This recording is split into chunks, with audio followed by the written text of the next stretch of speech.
I suggest you download Duik and learn it. Like I already have the playlist that I sent out. And to install any plugins like Duik, you go File Scripts, and then you install the script. Once it's installed, you go File Scripts and you run the script. Now, if it works properly, you should see Duik here under Windows. If that doesn't happen, you go File, Scripts, Install, UI Script Panel, and that should make Duik pop up there after you restart.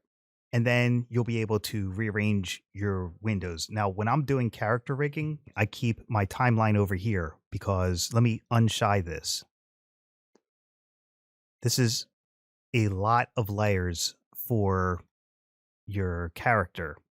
So I put my project panel in the middle, Duik below, my composition window over here, and I normally keep this panel really thin just in case I need it. Normally you don't need it, but better to have and not need. So this is an example of rounded overlaps. My upper arm, it's all one shape layer, but you can see I've got a circle where it meets the shoulder and a circle where it's going to meet the elbow, and that's all inside one shape.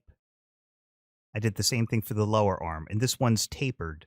This circle's a little wider. The rounded overlaps give you more bend to your characters. So you're not seeing those shapes break as easily. And you'll notice I put my anchor point at the center, and it's another benefit of having this. It helps it snap more accurately right there. And the hand, I'd snap that to the middle of the join as well. I could put my hand below there so that there's a sleeve. I'm going to hide these other layers so we can focus on this.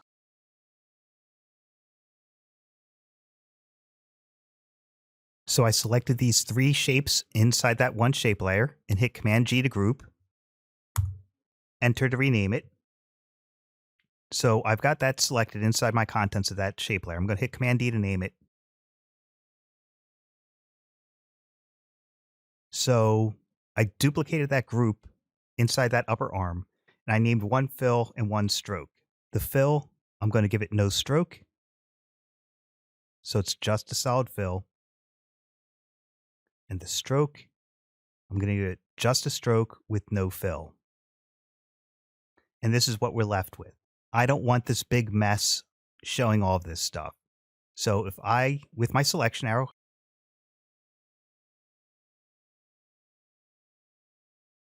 now it worked. I was on the wrong layer, so I just did the full layer here rather than adding it inside where all the other shapes were. But I'm going to add the trim path down here to give an elbow crease. So on the forearm, I'm going to select my three shapes, Command G to group them, name it by hitting Enter. With that selected, Command D to duplicate it, Enter to name it. Same thing on the fill, get rid of the stroke. And then on the stroke, get rid of the fill. Now with this selected right here, I can go Add, Merge Paths, and it fixed it. There's my Merge Paths add applied. So now I can turn back on my fill, and I want to get that elbow bend crease happening. So for here, this is where I'm going to add my trim paths. And remember, you don't have to animate them. And then to get it where I want it, I'm going to change my offset like such. So I changed the end and then moved the offset to get the amount of a crease bend that I want. So now when I rotate that arm, I've got a crease. Notice that the lower arm is above the upper arm. That's so that this goes above it when I rotate it. before I forget,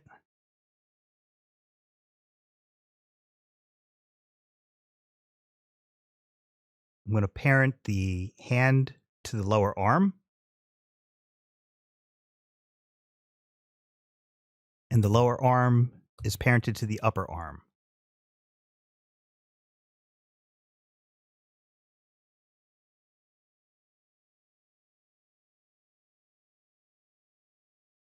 I'm going to need to add trim paths to the wrist to get rid of them. I mean, so that right there, there's not a line where it meets the arm. I'm going to adjust that with the end and the offset.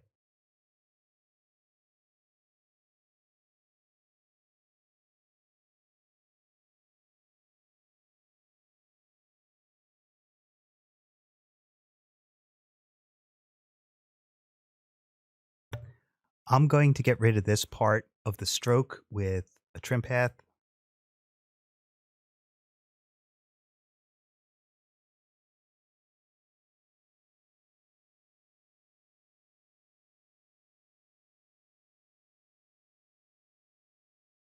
So that's how you can use trim paths to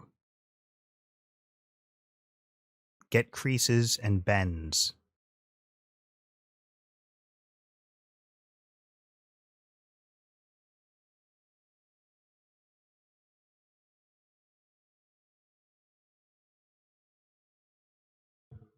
Just like that. And this was showing you the fills, and that was me walking through this whole step into how I got that look. And the same thing with the leg. It's one shape layer with the rounded join, and it's tapered here. I would just select those, Command G to group it, Command D to duplicate it.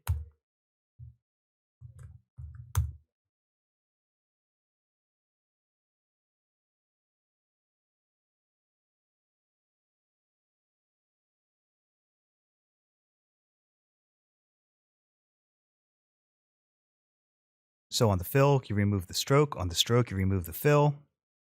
Now I've got this. With that selected right there, the group, I add my merge paths to get that look. And there you go. Again, for the upper leg, I've got my anchor point at the middle. For the lower leg, I've got my anchor point right at the middle of the joint as well. Okay, so the sound effects look like they didn't catch, but that's fine. We're looking at the motion tonight. All right, I'm going to drop down your res. Now, which part are we going to... So here's the main animation. Perfect. I love a clearly labeled timeline and project. All right, good. So I see you changed that. Oh, hold on a sec, wait. So her file takes an enormous amount of time to render because there's like particles and layers. Very extra. Yeah. Well, that's Sarah for you. So No, I'm just not. here's the primary motion, like that. So I'm going to stop right here and just do one frame at full resolution just so you could see what it's going to look like. So that's what it took to render one frame of it. It's still rendering it. I don't think I've ever seen it fully rendered. So. Yeah. You might even need me to help you render this because I got a pretty powerful laptop. Yes, that's one frame of it. So that one frame took what, like a minute to render? So if it's 24 frames per second, that's 24 minutes to render one frame, 1 second of this particle system. I'm going to drop down my res to, let's try 30 by 30. Very low. And we'll look at the motion. Oh, there's your sound effect. Okay, so the particles come out. So this is almost real time because it's so low res for the preview. So now I'm going to go up to a quarter. And we'll see what this is over here. Okay, all right, so that's your text. All right, so the text comes up. Push in on the music box.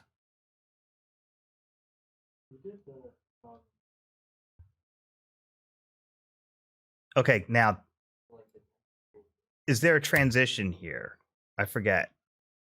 It transitions like abruptly because of the music Okay. that you can't hear, so it makes no sense. Yeah, that's fine. You've got a reason for it, and it'll become apparent when we watch the final render. Okay, so it's a hard cut. Yeah, that's what it's called. Okay. Then the type comes in. There's the swing. Looks like the feet are moving a little now. Yeah, a little bit. Okay. Okay. So then here it's a hard cut. Okay, I remember this part. Very nice. So they just TikTok and TikTok. Yeah. Now, this is my first time looking at this, with some time. If you notice your first two shots, since you're going for like a horror-esque type thing, they're desaturated. Like they're not that saturated. And then when you go to here, your grass really pops. So, oops. So I'm just saying, you could be super deliberate with it or just tone it down a little bit or keep it as is, because this is pretty desaturated. And once the light effects come over it, it's got that desaturated look. Yeah, that's a good point. Okay, so I remember this. And it's going behind. No, it's just being. Oh, okay, that's neat. I like that. Oh, and you use the effect that we come on, where are we at? Yeah, I like the whatever you call it effect. Yeah. The light. Mm-hmm.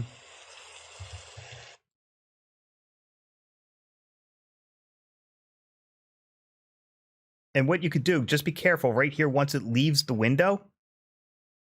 You could do that next frame. You could move it radically off the building so you don't see the light source anymore, like right there. See how we're seeing it right there? Oh, yeah, I wasn't sure what to do with that little. Yeah. There. Or you could jump it over to the beginning of this window. Like just have a great big jump over it. Okay. That looks phenomenal. Great job. Your character rig is excellent. The motion's beautiful. Okay. This is the last part that's not actually downhill. Right. So we got to figure out. It looks like there's a little light thing happening around the edge of the music box there. See right there? Yeah, watch the edge. Right there. It's only for a couple frames. I don't even know how that happened. Right there, see? Yeah, that's weird. Yeah, so do you have like a glow or an effect on it or something like that? I think I was trying to have it kind of flash in from the other one, and that may have been what happened accidentally.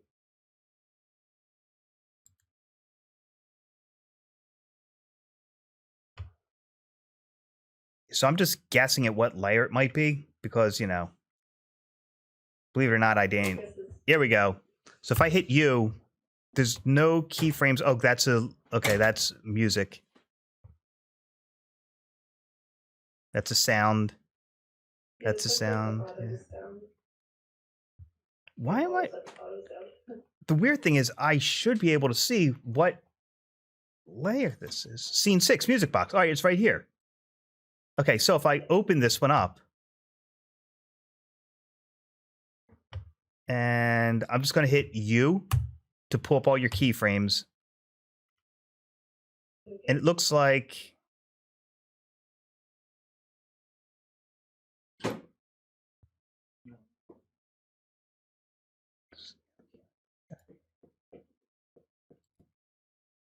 okay, there's your tint. That's so bizarre. I don't see any keyframing happening that should cause that to happen. So let's do it at full res, this one frame, and see if that gets rid of the halo. That must have been it. Possibly. It's weird, but that's got a lot of great texture, a lot of good detail in there. So everything's looking phenomenal. The text coming in. I'm pretty sure it just appears. Yeah, I know that's what it's doing right now. So, Well, I didn't really like. I didn't do anything with the.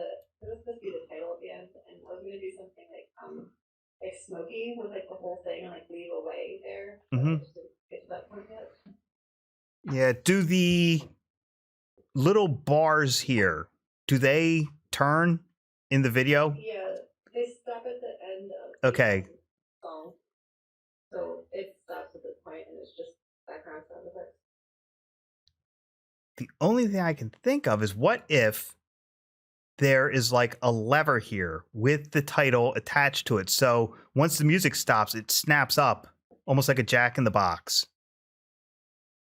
You know what I mean? Like you see it Yeah. with the 3D rotation. So it's like, so I'm going to go like such and oops, daisy. I'm not going to do that. I'm going to hit Command Shift A to deselect. Set nothing selected. Now I can draw a line instead of a mask. We're going to get rid of that fill. We're going to go click on the stroke. Boom. Not too thick. I'm just going to quickly try and match it to that just for the fun of it. And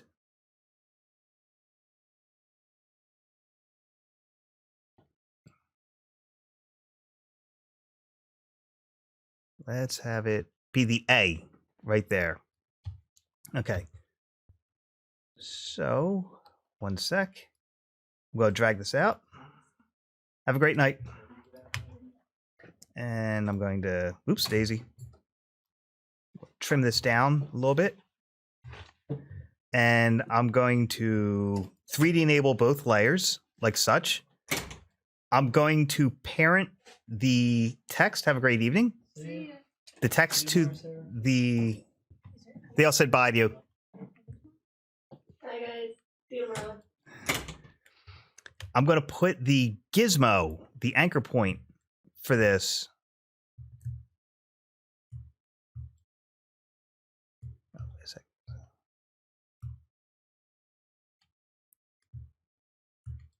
The bottom. So let's see what happens if I rotate that. Okay, wait a second. Let me undo that. Before I make these 3D enabled, let me get rid of that and that. I'm just going to move it here to save myself some time. There we go. All right. Now I'm going to once again parent that to there. Hit R for rotate.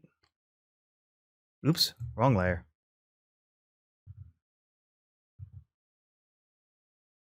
See? It can turn with the music box type thing. Yeah, that's kind of cool. Yeah. So, I like that. well, I'm just spitballing here. You know, that's what LabTime's all about. And I'm glad you had something to show me. I'm glad I was inspired by it. All right, so we'll pretend this is right here. I would probably grab the color for the stroke from the spool, actually, now that I'm looking at it. And so we could boom, boom, boom. We'll say it starts right here. So I'm going to trim this layer.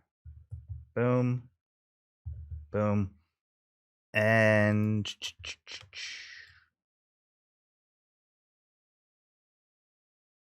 we could use a mask. So if we go from like the X will swing it up.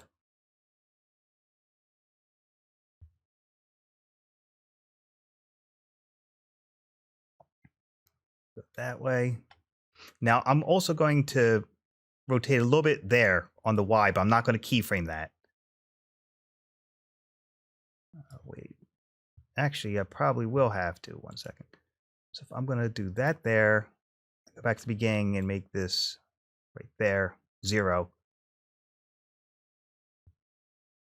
That's holding the perspective better.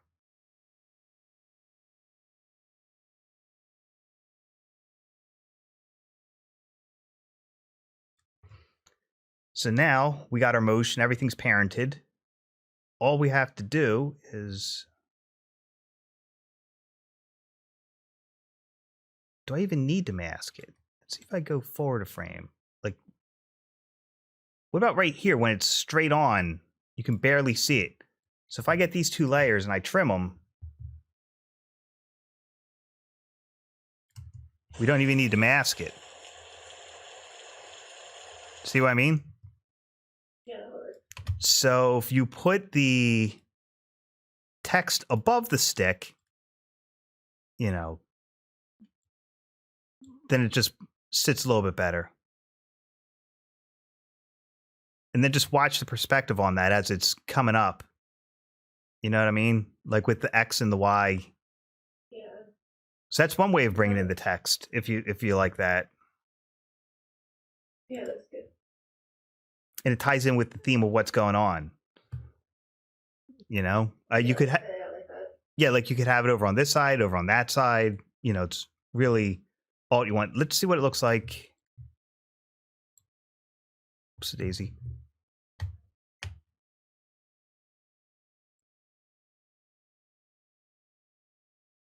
Over on that side.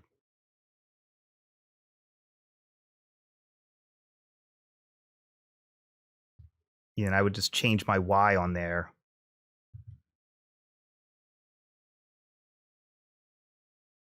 Or would it be Z at this point? Let's find out. Yep, it's the Z when you move it over there. So it's really just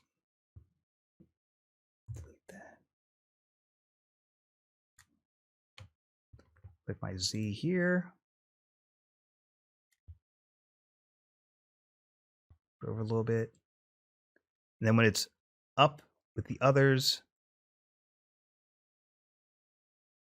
yeah, we're doing all 3 axes.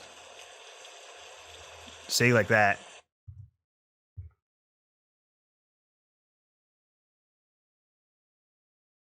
And let me see something real quick.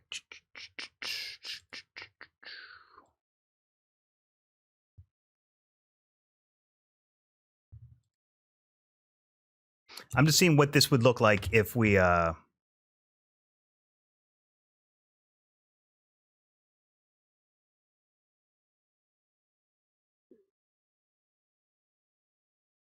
and make it a little bit more metallic.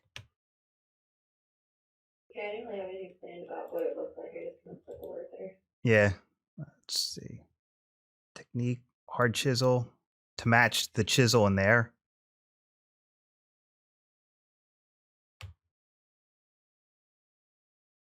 Increase the size. See what we're getting already? That's sitting in the scene pretty nicely. Yeah, that's great. Look at that. So that was my settings there. And then the color I just grabbed from like the highlight there. Let me see something else. So if we got, this is now 3D enabled, so material options. Let's zoom in and take a closer look. Oh, and look, we're getting a nice metallic type of chisel to, yeah. So let's, ambient's not doing much. Do I have the right, yeah, I got the right layer. Let's try.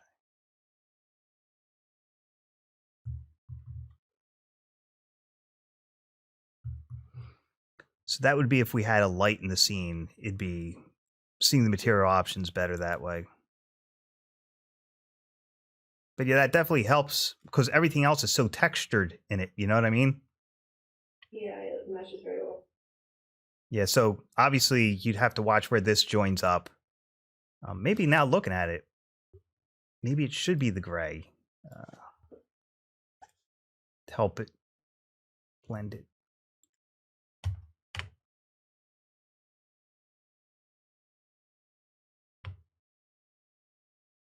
Oh, I used the wrong one. It's right here.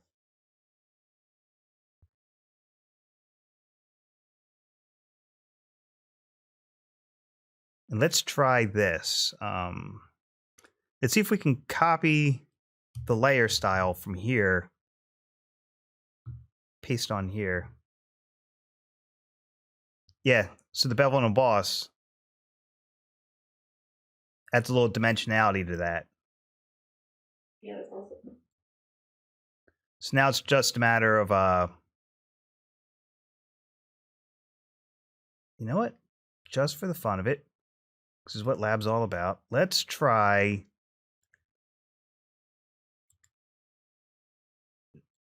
a mask. Oops-a-daisy. For this. Now, since this is a shape layer, you click here to create a mask on it. That's how you mask a shape layer. So if I hit M, I'll do a subtract. And I can bring this down a little bit. And let's see if I can feather that.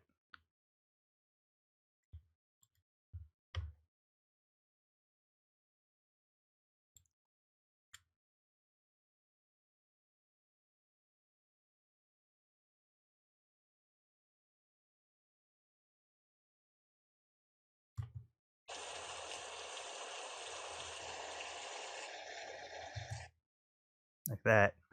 That's not half bad for a short amount of work that we put into it. Interesting. It's looking gorgeous. You've got texture, you've got particles, you've got layered effects over top of your motion. You know, you thought through a lot of things. So this is a very rich piece. And like I said, if you find, I would wait no later than like Tuesday to render this. And if you find you're having trouble rendering it, just make sure everything is on your Google Drive and I can try and help you get the render done. Just because this is, yeah, this is really intense. Like that first part with the particles. You know what? Let's go to that first part real quick. I want to see something.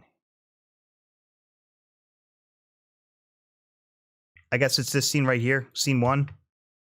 Yeah, it's the first one. Okay, so let's take a look.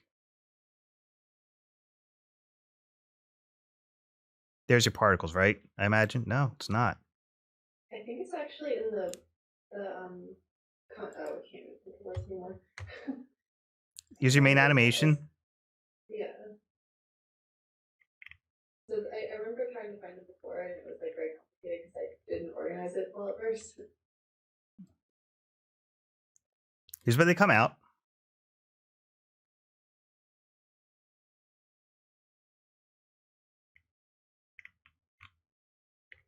You know what? No, nothing shied. Okay. It's bizarre. It's got to be in here. Yeah, it's in there. I think it's in the combined one, that one, music box. I think it's in that somewhere.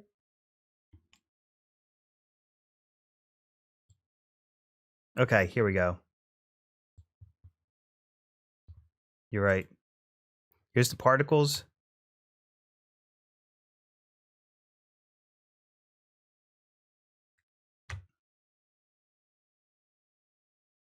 Yeah, you've got your particles living just as long as you need them. You know what I mean? Like I was checking to see if you did that, and you did everything right. Thank you. So, yeah, there's really not a lot you could do other than lower the particle count and make the size a little bigger or something like that. But like I said, it is doable to render this out. So, any other stuff you wanted me to look at? This is looking great, like I said. Let's see. Let's see what happens if desaturating that sounds like a good idea. I never even thought of that. Well, let's see first what that's going to look like. It's probably this here, right? Possibly. I think. Yeah, probably. Okay, so you tinted it. Yes, I did. Okay.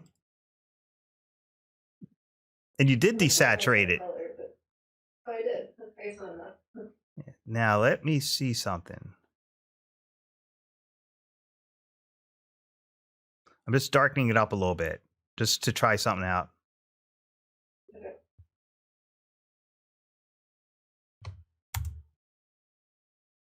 Because I'm looking at the values in this scene. Yeah, it was very cloudy and And then when the light comes in, it still has a lot of information and detail. So it's really your call. darkening the scene will help the text stand out a little bit. So that's always a given for doing that.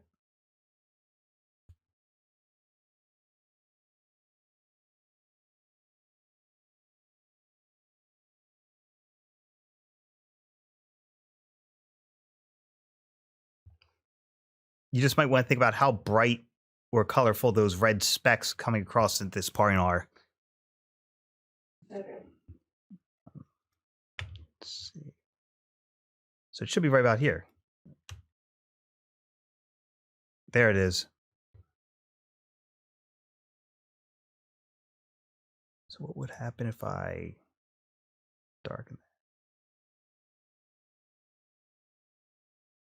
See, because then they're not staying out as much. So it's one of those yeah,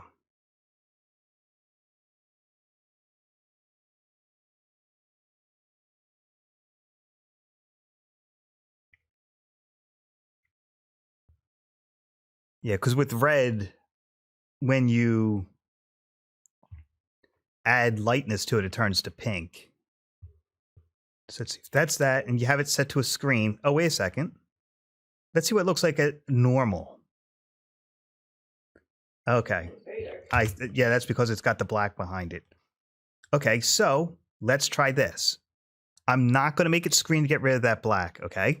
What I'm going to try is, come on, effects. I'm going to try unmolt to see if we can keep the brightness of the red. See, now it's less pink.